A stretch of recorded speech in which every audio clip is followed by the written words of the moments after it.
एकीकडे देश विकासाच्या आणि डिजिटल इंडियाच्या गप्पा करत आहे, पण दुसरीकडे भटके विमुक्त समाजातील हजारो कुटुंब आजही पाणी, आरोग्य, शिक्षण आणि निवाऱ्यासारख्या मूलभूत हक्कांसाठी झगडत आहेत. पुण्यातील नवले ब्रिज कडून कात्रजकडे जाणाऱ्या रस्त्याच्या कडेला वसलेली पारधी समाजाची वस्ती विकासाच्या दाव्यांमागचं हेच वास्तव समोर आणते.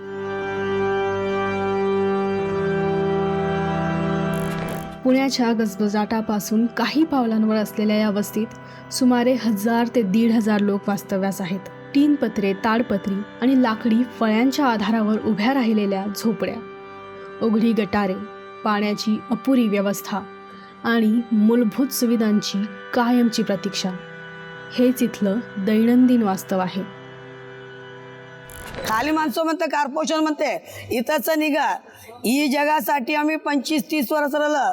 आमची बाई एक मेले, इथं 4-5 लेकरं मेले, एक बाई मेले, 2 गडी माणसं मेले.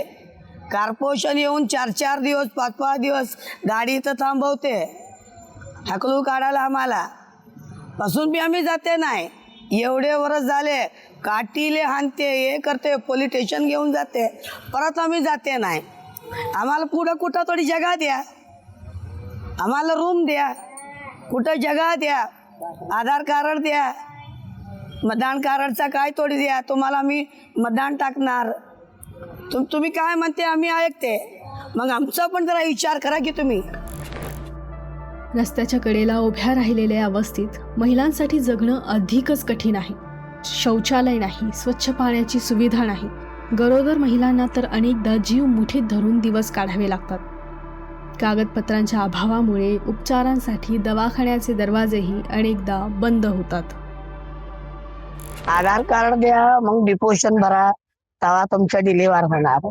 आता तुमचं डिलिव्हर नाही होणार. आम्ही बसून बसून वैताग येते, दवाखाने समोर बसून बसून त्रास होते. मग डॉक्टर कोण धरत नाही, विचार करत नाही. आम्हाला असे होते जीव कळला आपल्यासाठी बघून बघून घराला घेऊन परत येते मी. परिस्थिती इतकी बिकट आहे की अनेक महिलांना घरातच बाळंतपण करावं लागतं. स्वच्छतेच्या सुविधांचा अभाव, अपुरं पाणी आणि असुरक्षित वातावरण यामुळे आई आणि बाळाच्या आरोग्याचाही प्रश्न निर्माण होतो. विकासाच्या गप्पांमध्ये हरवलेल्या या वेदना मात्र कुणाच्या नजरेसच पडत नाही. घराला अन्न गरम पाणी करून टाकते, ते उकळून ते गरवार बायाला ते पियाला द्यायचे ग्लास मध्ये. ते पिल्यानंतर ना जास्ती कळ येते, त्याला कळ आल्यानंतर ना मी डिलेव्हर करते. कुणाचं डिलेव्हर म्हणजे कुणाचं लेकर जिवंत राहते, कुणाचं फैल होते. ते काय करायचं, आपला नशीब माझीच नाही. शिक्षण आणि कौशल्य विकासाच्या संधीचा अभाव असल्याने येथील अनेक तरुणांना हवं तसं काम मिळत नाही. त्यामुळे रोजंदारी, भंगार गोळा करणे किंवा इतर असंघटित कामांवरच त्यांचा उदरनिर्वाह सुरू आहे. आता 20-25 वर्षे झाले आमच्या आई वडील इथंच राहायला आहे, पण आमचं जन्म इथंच झाले. पण आतापर्यंत आम्हाला इथं काही सुविधा नाही, काय नाही. पण मोठे मोठे लोक येते, पण इथं काही सुविधाचं काही व्यवस्था करत नाही. फक्त बोलून जाते, पण आजपर्यंत काही केलं नाही आहे. म्हणजे आम्ही आहे कर्नाटकचं, पण आम्ही इथं आले पोट भरायसाठी, आम्ही कामधंद्यासाठी इथं आले. हातावर आम्ही कामं करून खाणारी माणसं आहे. एकतर रोडावरचं कामं करतो आहे आम्ही, पण आता ते रोडावरचं पण काम आमचं बंद झाले. त्याच्यासाठी ते आता मशीन निघले, आम्ही दगडी फोडायचं कामं करते. तर आता आमच्याकडे एकच उपाय होता, ते लिंबू मिरचीचं आहे. ते लिंबू मिरची आम्ही हप्त्यावरनं एकदा विकते. ते पण आता कधी विकते कधी नाही विकत. पण आमच्याकडे आता ते 1 दिवस विकून आम्ही 8 दिवस घरी पडून जाते. पण आमच्यासाठी आता कामधंदे पण बंद झाले. स्थानिकांच्या मते गेली 30 वर्षे ही वस्ती इथेच आहे, पण आजही मूलभूत सुविधा पोहोचलेल्या नाहीत. रोजगाराच्या मर्यादित संधींमुळे अनेक कुटुंब लिंबू मिरची विकून किंवा छोट्या मोठ्या कामांवर संसाराचा गाडा ओढत आहेत. असं पोटासाठी कुठं कोणी भीक मागायला जाते, कोणी लिंबू मिरची जाते, आपलं कोणी दगड फोडायला जाते. आता ते पण काम सगळं बंद झालं. असं रोडावर पडून राहते. मोठ्या मोठ्या माणसाला जागा भेटते, आम्हाला जागा कोणी देत नाही. आता कॉर्पोरेशन वाले येते, आम्हाला हाकलून टाकतंय. रोडावर जाऊन झोपायचं, रोडावर नाही पण हाकलून टाकतंय. आमचं एवढं एवढं लेकरं बाळ आहे, आम्ही कुठं जायचं, कुठं राहायचं.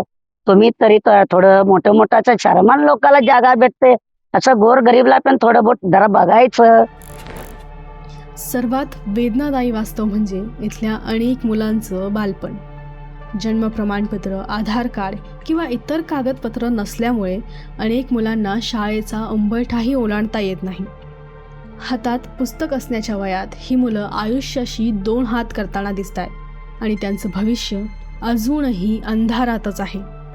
स्वाधार ही संस्था वंचित महिला आणि मुलांसाठी काम करते. वंडर सिटी वस्तीत आम्ही गेले 2 वर्षापासून डिसेंबर 23 पासून कामाला सुरुवात केलेली आहे.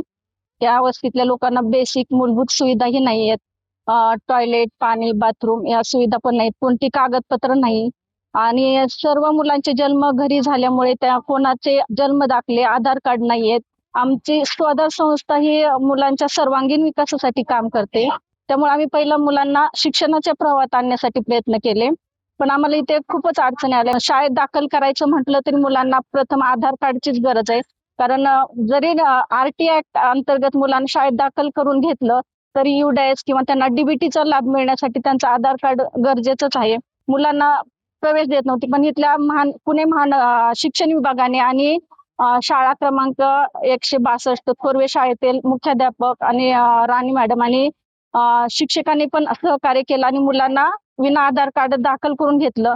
पण मुलांना DBTचा लाभ मिळण्यासाठी त्यांची नोंदणी होण्यासाठी त्यांचे आधार कार्ड आवश्यक होतं. म्हणून आम्ही आधार कार्ड करायला सुरुवात केली. प्रथम आम्ही क्षेत्रीय कार्यालयात गेलो, पण तिथे जन्म दाखला असल्याशिवाय आधार कार्ड निघणार नाही असं सांगितलं.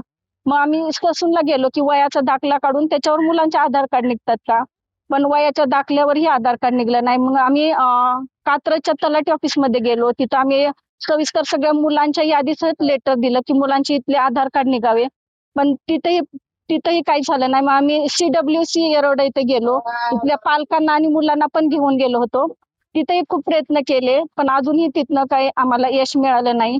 आमचा पत्रव्यवहार शासनाबरोबर चालूच आहे. वेगवेगळ्या कार्यालयात आम्ही भेटी देतच आहोत. आता आम्ही मंत्रालयापर्यंत पण गेलो आहे की मुलांचे आधार कार्ड, कारण त्यांना भारतीय म्हणून ही ओळख, आपल्या देशाचे ते नागरिक आहेत, त्यांना भारतीय म्हणून ही ओळख असणं त्यांचा हक्क आहे आणि तो त्यांना मिळाला पाहिजे. यासाठी आपण प्रयत्न करणार आहे. मोठमोठ्या विकासाच्या घोषणा आणि डिजिटल भारताची स्वप्न रंगवली जात असताना शहराच्या एका कोपऱ्यात अजूनही काही कुटुंब पाणी, शौचालय, आरोग्य आणि शिक्षणासारख्या मूलभूत हक्कांसाठी झगडत आहेत. प्रश्न एवढाच, विकासाच्या या प्रवाहात भटके विमुक्त समाजाचा क्रमांक नेमका कधी लागणार?